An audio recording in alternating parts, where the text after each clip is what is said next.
Japan एक मुश्किल में फंस गया क्योंकि उनका एक आइलैंड जिसका नाम था अमामी ओशिमा आइलैंड, वहाँ पर सांपों का कब्जा हो गया। ये कोई आम सांप नहीं थे बल्कि बहुत ही जहरीले और ख़तरनाक सांप जिसका नाम है हाबू स्नेक, वो वहाँ पर बहुत ज़्यादा तादाद में पैदा हो गए। और ये सांप इतने खतरनाक हैं कि जब ये किसी को काटते थे तो उसके जिस्म से जान निकलने लगती थी, उसको वॉमिटिंग होने लगती, उसको हाइपरटेंशन जैसी बीमारी होने लगती और 100 में से 80% लोग मर जाया करते थे क्योंकि इसका तब एंटीडोट भी नहीं बना था। उसके बाद इस सांप के जहर का एंटीडोट तो बना लिया गया, लेकिन उसके बाद भी बहुत से लोग इससे सर्वाइव नहीं कर सकते थे क्योंकि इस सांप के काटने के बाद हॉस्पिटल तक जाते जाते ही उनकी मौत हो जाया करती थी। इन सांपों ने बहुत से लोगों की जान ली और ये बहुत ज़्यादा तादाद में इस आइलैंड पर भर चुके थे। इस तरह तो उन्होंने लोगों का वहाँ जाना बंद कर दिया और उसके बाद सोचना शुरू किया कि अगर हमने इन सांपों का खात्मा नहीं किया तो ये हमारा आइलैंड तो हमारे हाथ से निकल जाएगा।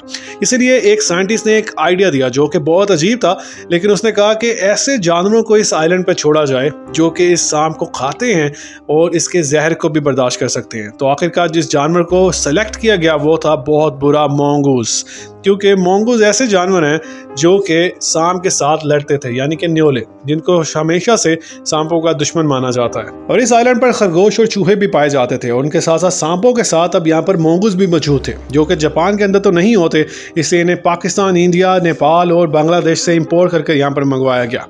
शुरू में तो यहाँ पर सिर्फ 100 मोंगूस को छोड़ा गया था, लेकिन इनकी ब्रीड बहुत तेज़ी से बढ़ती है तो देखते देखते यहाँ पर 10,000 के करीब मोंगूस हो गए।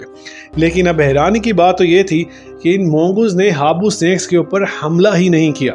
वो उनको जब भी सामने आते तो इग्नोर कर दिया करते, जबकि हम शुरू से जानते हैं कि न्योलों को शुरू से स्नेक्स का दुश्मन माना जाता है क्योंकि कोबरा सांप को मारने में मोंगूस का कोई मुकाबला नहीं।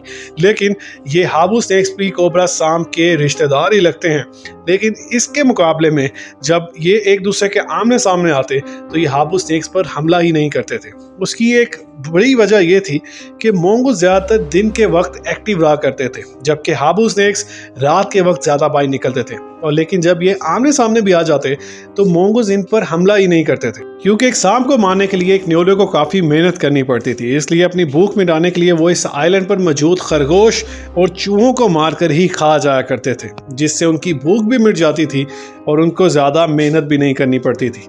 लेकिन साइंटिस्ट इस बात से बहुत ज़्यादा परेशान हो गए क्योंकि अब उनके सामने 2 मसले आ गए।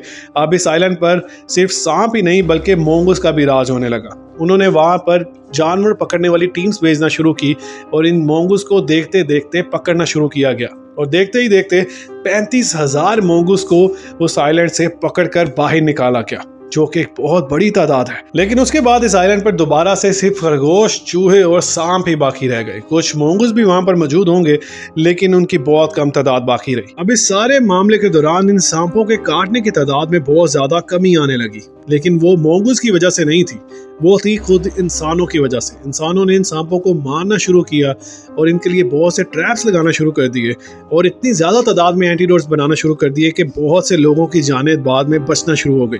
मोंगूस की तादाद अमामी ओशिमा आइलैंड से बिल्कुल ख़त्म हो गई और वहाँ पर अब सिर्फ कुछ ही सांप बाकी हैं, लेकिन बहुत जल्द उनका भी खात्मा कर दिया जाएगा। तो ये थी जापान की एक ऐसी मुश्किल जिनको उन्होंने हल करने की कोशिश तो की, लेकिन बाद में उसका सलूशन कुछ और ही निकला। इसी तरह की कुछ मोर इंटरेस्टिंग और इन्फॉर्मेटिव वीडियोस के साथ आपको अपनी नेक्स्ट वीडियो में मिलेंगे। तब तक के लिए स्टे ट्यून्ड।